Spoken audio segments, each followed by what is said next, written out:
When Tough Gal's locks jerked, she fractured Dude's wrist in one move. Bernice Leclerc huddled against the rough concrete of her school cabinet, wishing she could disappear into the general noise of Oakhaven Central's busy hall. Almost a month into the term, and she still felt like a newcomer, wandering through corridors packed with kids who had been pals since preschool. Her small size, barely reaching 5'2", made her easy to ignore, something she had gotten used to after jumping from base to base with her pilot mother. This time, they'd settled in Harmony Creek, Idaho, where potato farms stretched out forever beyond the school's cement walls. Her dark brown hair hung in soft curls past her shoulders, often hiding her face like a veil she could duck behind. Round black glasses sat on her nose, and her clothes, basic leggings and loose hoodies, showed someone trying hard not to get noticed. What none of her fellow students realized was that under those baggy sleeves were muscles made strong by years of hard training. Her mother, an Air Force trainer, had insisted she learn to protect herself from the time she could toddle. Aikido, Judo, and Tae Kwon Do had become natural to her, but she'd learned a long time ago that showing off such skills only made things worse. "Heads up, weirdo!" Brad Carter's voice broke through her thoughts as his shoulder bumped hers on purpose, causing her folders to fall to the ground. The running back towered over her at 6'3", his sandy hair carefully combed and his varsity jacket spotless. Behind him stood his loyal buddies, Kevin Davis, bulky and nasty, and Roger Baker, whose mean grin never seemed to go away. Bernice bent down to pick up her scattered papers, her face turning red with familiar embarrassment. "My bad," she whispered, even though she hadn't done anything wrong. "Yeah, it is," Kevin snapped, deliberately stomping on her algebra homework. "Maybe next time you'll watch where you're going instead of dreaming about whatever losers like you think about." The hallway kept moving around them, students either too busy or too scared to get involved. This had become normal over the past week. Small put-downs meant to remind her of her spot in the school's social ladder. Bernice had dealt with bullies before in other schools, but something about Brad's crew felt different. They weren't just cruel, they were plotting, picking their times when teachers weren't around and people watching were either helping or didn't care. "Back off!" The voice came from behind the three guys, steady but firm. Bernice looked up to see Carl Rossi coming closer, his light brown hair slightly messy and his blue eyes focused right on Brad. He wasn't very tall or strong, but something about him made the bullies stop. "Oh, look, the freak's got a knight," Roger joked, but he took a small step back. "What are you going to do about it, Rossi? Write us a sad song." Carl helped Bernice up, his touch gentle but sure. "I think you should find something better to do," he said calmly. "Picking on someone half your size isn't something to brag about." Brad's jaw tightened, but the school bell rang right then, saving face for everyone. "This ain't over," he mumbled, giving both Bernice and Carl a look that promised trouble later. As the bullies disappeared into the crowd, Carl turned to Bernice with a worried look. "You good? Those guys are real jerks." "I'm okay," she said softly, but her hands were shaking a little. "Thanks for helping, but you didn't have to. I don't want you getting hurt because of me." "Everyone deserves to feel safe at school," Carl answered, fixing his book bag strap. "I'm Carl, by the way. I sit behind you in Mr. Evans's history class." "Bernice." She managed a small smile, the first real one she'd felt in weeks. "And I know who you are. You play the guitar in the school band, right?" They walked together toward their next class, and for a short time, Bernice let herself think that maybe this school could be different. Carl made her laugh with his funny comments about their classes, and she felt herself relaxing in a way she hadn't since getting to Harmony Creek. The sound of their shoes echoed in the hall. The air smelled faintly of floor wax and old books. That hope didn't last long. The next day brought a new kind of pain. During lunch, while Bernice sat alone in the cafeteria reading, Kevin accidentally spilled his grape juice, sending the sticky liquid all over her desk and ruining her sandwich. The whole cafeteria laughed as she tried to clean up her lunch with paper towels. The loud chatter of students bounced off the walls. The smell of greasy pizza filled the air. "Whoops," Kevin said with fake concern. "Guess you'll have to starve, clumsy." Bernice's training yelled at her to fight back, to show them what she could do, but her mother's voice rang in her head. "Your skills are for safety, not for showing off. Walk away unless you have no choice." So she picked up her ruined stuff and left, ignoring the giggles that followed her out. The teasing got worse all week. They'd wait by her cabinet between classes, saying mean things about how she looked and what she wore. During PE, Roger would accidentally throw dodgeballs right at her head. In the halls, they'd spread rumors about her being strange, unfriendly, and snobby. The mental game was planned and never stopped. Carl tried to help when he could, but the bullies were careful to stay away from him or strike when he wasn't around. His being there had become a bright spot in Bernice's darker days. They'd started eating lunch together when they could, and she liked talking to him about music, art, and their love of hiking. He made her feel like she fit in, like she belonged somewhere. The last straw came on a Friday afternoon in late October. Bernice was walking toward the parking lot, where the school buses lined up like yellow soldiers, when she heard voices near the football field gate. Her stomach sank as she knew Carl's voice, stressed and trying to defend himself. The wind picked up, rustling the leaves on the nearby trees. The sky was grey and overcast, threatening rain. "I told you to leave her alone," Carl was saying, his normal calm breaking a little. "Or what?" Brad's laugh was loud and mocking. "You'll write about us in your little songs. Face it, Rossi, you're just a wannabe rock star who thinks he's better than everyone else." Bernice peeked around the corner to see Carl pushed against the metal fence, Brad standing over him while Kevin and Roger stood on either side of him. Her heart started beating fast, but not from fear, from anger. "You know what your problem is?" Brad kept going, poking his finger into Carl's chest. "You think you can be a hero for that weird girl, like you're in some kind of movie. But this is real life, and real life hurts." "She's not weird," Carl said firmly, but Bernice could see his hands were balled into fists. "She's just trying to get through school like everyone else. Maybe if you tried talking to people instead of hurting them, you'd see that." The smack echoed off the metal fence as Brad's hand hit Carl's face. "Don't tell me what to do, you little punk. Maybe it's time someone taught you a lesson." That's when Bernice stepped around the corner.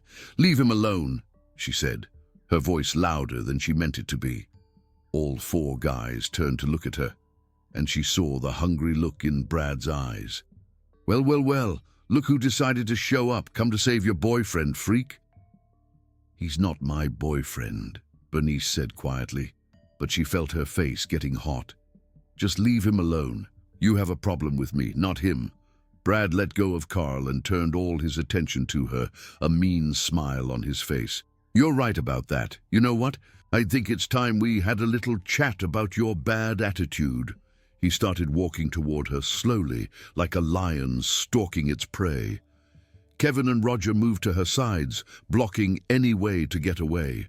Bernice's training started right away.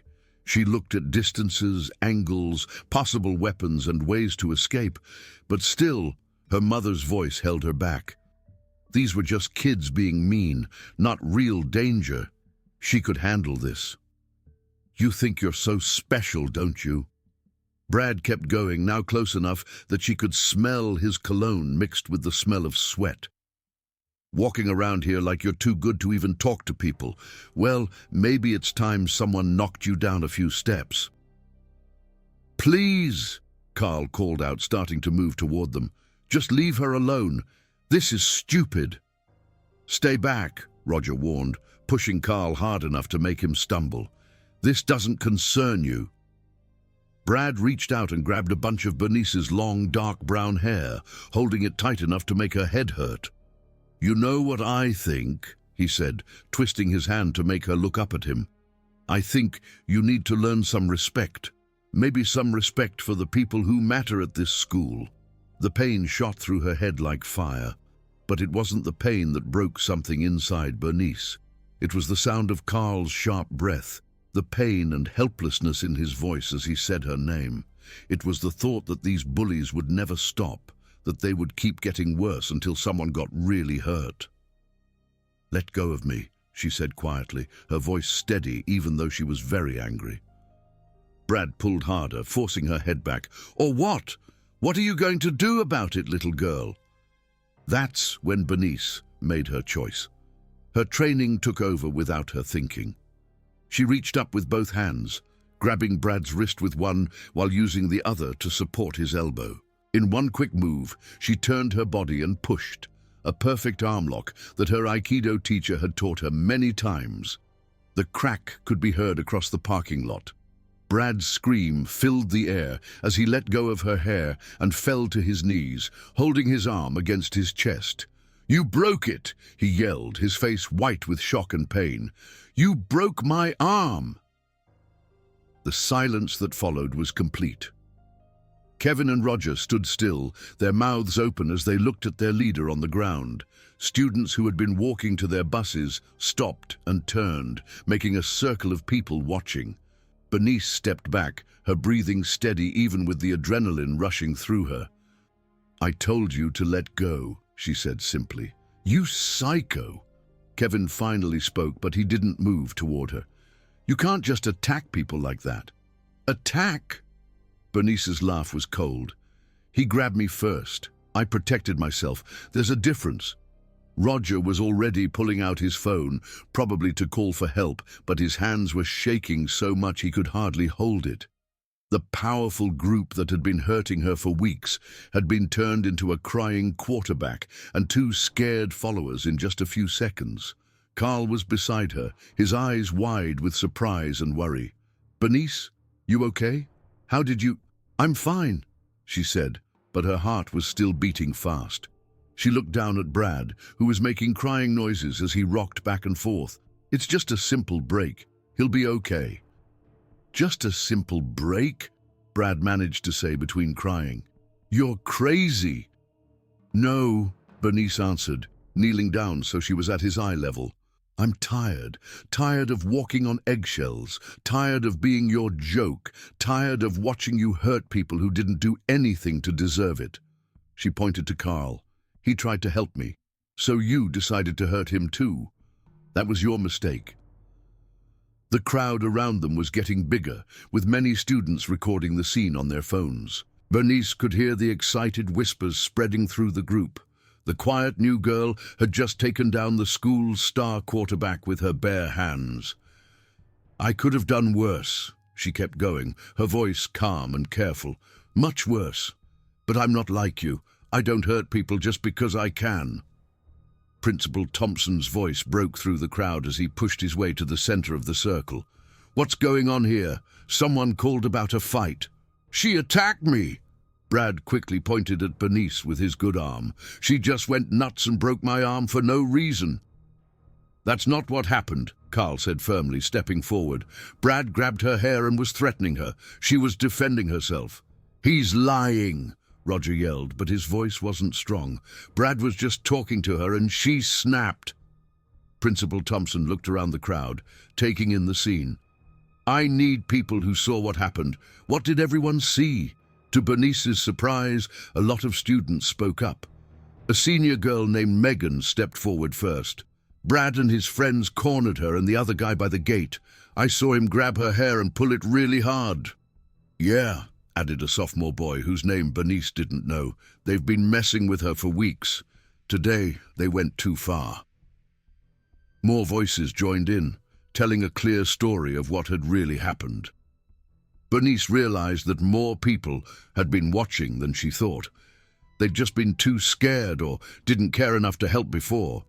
Now, with things suddenly changed, they felt safe enough to tell the truth. The paramedics came in a few minutes, carefully putting Brad's arm in a sling before putting him on a stretcher. As they wheeled him away, He gave Bernice a look that mixed pain with respect. "This isn't over," he mumbled, but the words didn't sound as mean as usual. "Yeah, it is," Bernice answered quietly. "For all of us." Principal Thompson got statements from the main witnesses before talking to Bernice. "Miss Leclerc, while I understand you were protecting yourself, we're going to have to talk about this in detail. This kind of violence, even in self-defense, has serious results." "I understand," Bernice nodded, "but I want to make something clear. I didn't want to hurt anyone. I just wanted them to stop."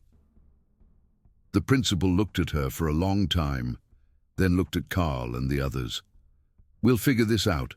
For now, I think everyone should go home and let things settle down." As the crowd started to leave, Carl walked with Bernice toward the bus line. "So," he said after a few minutes of silence, "martial arts?"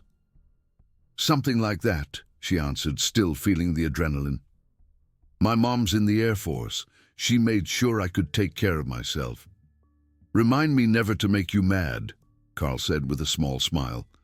"But I have to ask, why didn't you do something sooner? You could have stopped this weeks ago." Bernice was quiet for a minute, watching the buses fill up with students who were probably gossiping about what they'd just seen. Because once you show people what you can do, things change. They either fear you or they try to beat you, and neither one is good. "And you want to be normal?" "I wanted to try," she admitted, "but I guess that's not going to happen." Carl stopped walking and turned to face her. "I think what you did was brave. Not the fighting part, though that was pretty cool, but the part where you stood up for yourself, and for me." They looked at each other, and Bernice felt something flutter in her chest that wasn't just adrenaline. "You stood up for me first," she told him, "even when you knew it might hurt you." "Yeah, well," Carl shrugged, his face turning a little red. "That's what friends do for each other." The next Monday was very different at Oakhaven Central. Word of the fight had spread over the weekend, becoming a legend with each telling. By the time Bernice got to school, she knew that her quiet life was over. Students she'd never talked to nodded to her as she walked down the halls. The group that usually hung out around Brad's locker was gone. He was still at home with his broken arm. Kevin and Roger stayed away, looking at her but not trying to come near. During lunch, Bernice was surprised to find herself surrounded by students who wanted to hear her side of the story. She didn't answer most of their questions, feeling uncomfortable, but she saw something important. The fear that had been in the cafeteria for weeks was gone. Other students who had been picked on were sitting up taller, talking louder. "You started something?" Carl said as they walked to their next class. "People are talking about standing up for themselves instead of just taking it. That wasn't what I wanted," Bernice answered, but she liked seeing other students feeling stronger. "I just wanted them to leave us alone." The real test was Thursday afternoon when Brad came back to school, his arm in a bright blue cast that seemed to tell everyone he had lost. Bernice was at her locker when she felt someone coming closer. She turned to find him standing a good distance away, his normal confidence gone.